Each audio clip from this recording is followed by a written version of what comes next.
Was Alash a force of national modernization across a broader Kazakh society, or a smaller, limited circle of elite intellectuals under colonial conditions? This question is important to answer to determine whether Alash should be considered as a national movement or an elite response to Russian imperial rule.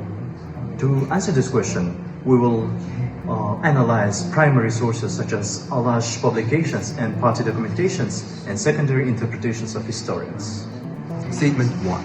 The Alash movement clearly articulated a project of national development aimed at transforming Kazakh society. Alash leaders introduced reforms in law, education, and governance, clearly indicating a vision that went way beyond narrow elite interests. The Alash Party program, published in the newspaper Kazakh, outlines goals such as universal education, equality before the law, and the creation of national autonomy. Similarly, articles in Kazakh newspaper emphasize literacy, schooling, and cultural development for all Kazakhs.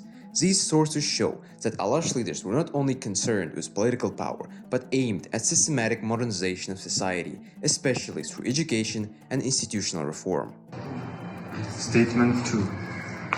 Alash wanted to modernize and improve society, but it was still quite limited. It was led mostly by a small group of educated people, and the majority of nomadic people didn't really take part in the movement.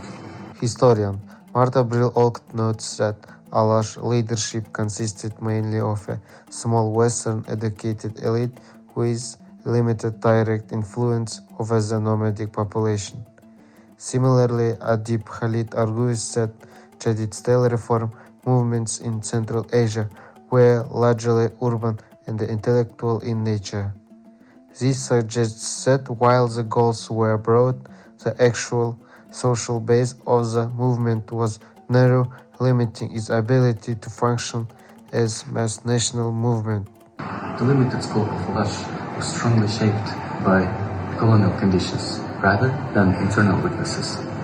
Russian imperial rule restricted political organization and controlled access to power. Reports and petitions from Kazakh leaders to the Russian administration show repeated complaints about land seizures and lack of representation. These documents demonstrate that political space for mobilization was tightly constrained. Historian Dina Amanjolova argues that Alash operated within a colonial administrative framework that limited mass political participation. This indicates that the elitist character of Alash was not simply a choice but a structural consequence of colonial governance which prevented broader political engagement. Alash should be understood as a hybrid phenomenon of national modernization and elite political initiative. It can't be reduced to be only one interpretation. Some historians emphasize its national character and modernization goals, while others stress its elite nature and limited reach.